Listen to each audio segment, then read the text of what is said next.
warahmatullahi wabarakatuh. Bismillahirrahmanirrahim. Alhamdulillahirrabbilalamin. Wassalatu wassalamu ala asyrofil anbiya'i wal mursalin sayyidina wa maulana Muhammadin wa ala alihi wa sahbihi ajmain. Perkenalkan, nama saya Fitri Anafidah dari jurusan Bimbingan Penyuluhan Islam, Fakultas Usuluddin Adab dan Dakwah, Institut Agama Islam Negeri Ponorogo. Di sini saya akan membahas sedikit tentang struktur jiwa. Jiwa adalah mencakup seluruh aspek dan dimensi psikis manusia yang terkandung di dalamnya segala kehidupan batin manusia dengan segala sifat-sifat dan potensi-potensi. Romawi Umari membagi substansi penyusun jiwa menjadi 4, yaitu akal, ruh, qalbu, dan ada nafsu atau hawa nafsu. Akal adalah daya pikir yang digunakan untuk memahami sesuatu dan sebagainya, sekaligus sebagai kecerdasan praktis dalam menyelesaikan permasalahan yang identik dengan memahami kekuatan pikiran untuk memahami sesuatu. Menurut Al-Ghazali, akal dikelompokkan menjadi 2, yaitu akal praktis atau al-amilat dan akal teoritis atau al-alimat.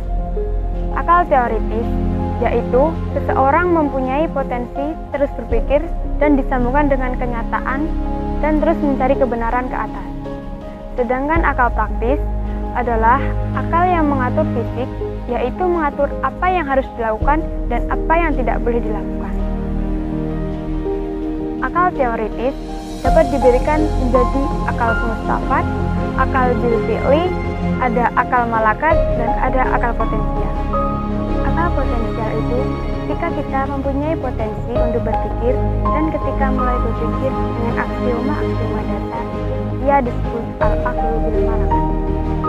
Ketika sudah dipakai untuk berpikir dan disambungkan dengan realitas, maka ia disebut akal bil fi'li atau akal aktual. Dan jangkauan akal yang paling tinggi adalah akal mustafat. Ruh adalah dimensi spiritual yang menyebabkan jiwa manusia dapat dan melakukan hubungan dengan hal-hal sifat spiritual. Ruh dalam konsep pendidikan Islam merupakan dimensi psikis manusia yang bersumber secara langsung dari Tuhan. Qalbu sering disebut dengan nurani. Macam-macam qalbu, yaitu ada qalbu fisik dan qalbu non-fisik. Qalbu fisik yaitu jantung, sedangkan qalbu non-fisik tidak sama dengan jantung, tapi tinggalnya berhubungan dengan jantung. Qalbu atau nurani adalah penentu baik buruknya hidup seseorang, bukan akal. Akal hanyalah raja atau pengatur, dengan penentunya adalah qalbu atau nurani. Nafsu atau hawa nafsu. Nafsu daya nafsani memiliki 2 kekuatan, yaitu kekuatan al-ghadabiyah dan al-syahwaniyah. Al-ghadab adalah suatu daya yang berpotensi untuk menghindari diri dari segala yang membahayakan. Sedangkan al-syahwan adalah suatu daya berpotensi untuk menginduksi diri dari segala yang menyenangkan. Jiwa-jiwa yang tenang akan diperoleh oleh setiap muslim manakala ia mengorientasikan jiwa dan raganya kepada konsep tauhid.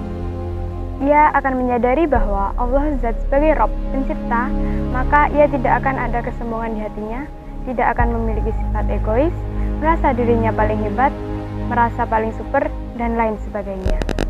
Ia juga akan menyadari bahwa Allah pemilik alam semesta, maka ia tidak akan kikir, serakah, dan menghalalkan segala cara dengan tidak memperhatikan rambu-rambu baik dan buruk. Muslim juga akan menjadikan Allah SWT sebagai ilah atau zat yang damai. Muslim senantiasa merasa damai, tenang, dan sejahtera dengannya. Bahkan, ia menjadi seorang yang produktif, aktif, dan inisiatif. Sekian dari saya. Wassalamualaikum warahmatullahi wabarakatuh.